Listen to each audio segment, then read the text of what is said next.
Hello, I'm Shelagh Legrave. I'm the Chief Executive of Chichester College Group, and I've been asked to talk to you as part of International Women's Day. And first of all, I'm going to mention my passion for football. Everybody knows I'm a Leicester City fan, and how on earth did that come about? Well, I was brought up in Leicestershire in the 1960s, and my father was passionate about sport. So he took us to Filbert Street every weekend when there was a home match. We stood on the terraces. I was pretty small at the time and you couldn't see very much, but it was very family friendly and we had a fantastic weekend, particularly when they won. I followed Leicester in those nearly 50 years now, I suppose, through thick and thin. We've been in the second division, but amazingly in 2016, which I put a bet on it, we won the Premier League.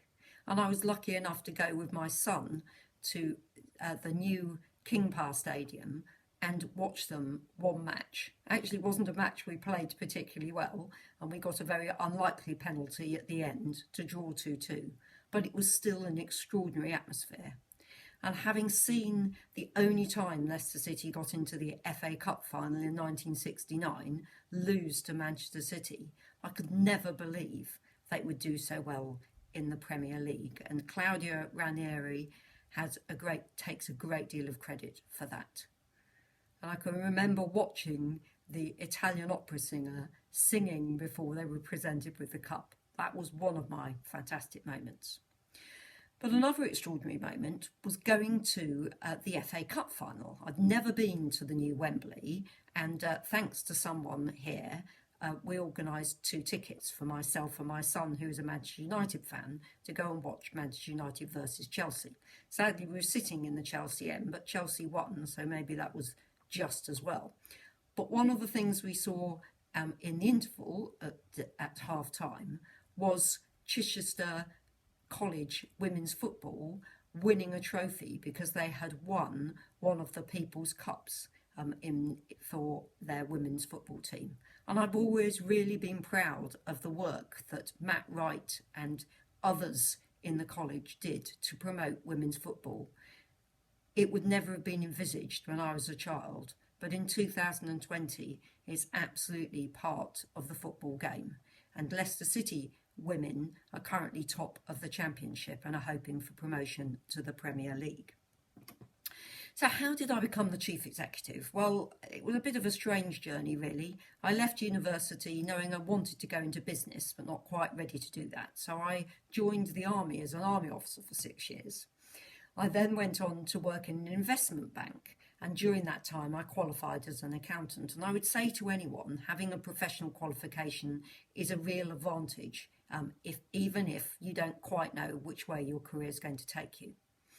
I left the city when I got married and felt the hours were too long to also have a good home and work life. And I went to work for the University of Roehampton as their finance director.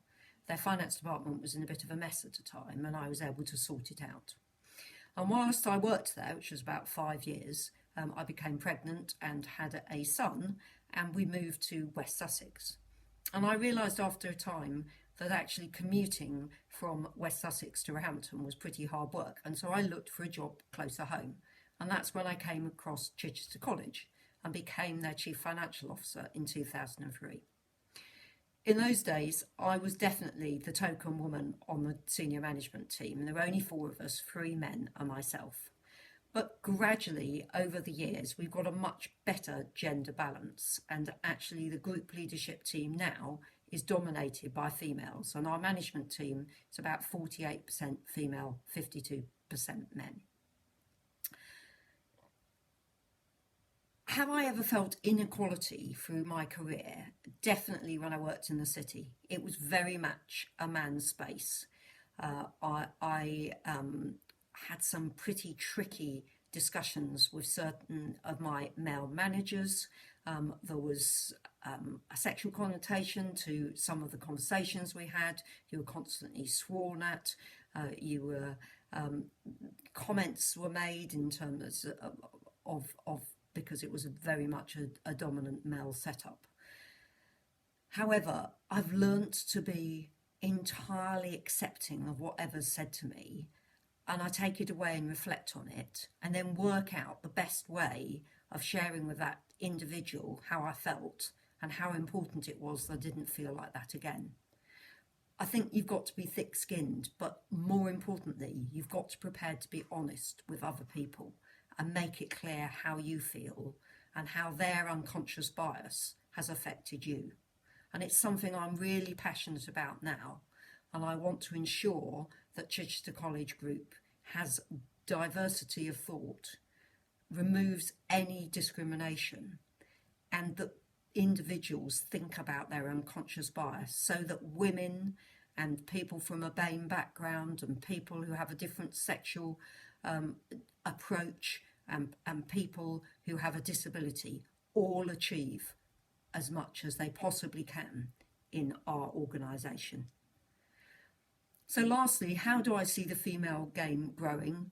Well, one of the excitements of a few years ago was watching the England women's team do so well. I'm sure that we're going to continue with that achievement, and I do hope once we come out of lockdown that the women's game will flourish in the same way as the men's game has done so. I know at the top level we've kept playing, but perhaps not with those opportunities to travel in the way that has been the case previously. So thank you for allowing me to talk about my passion for sport. And just remember, if you see me around college, talk to me about Leicester City. They don't always do so well, but through thick and thin, I'll continue to follow them.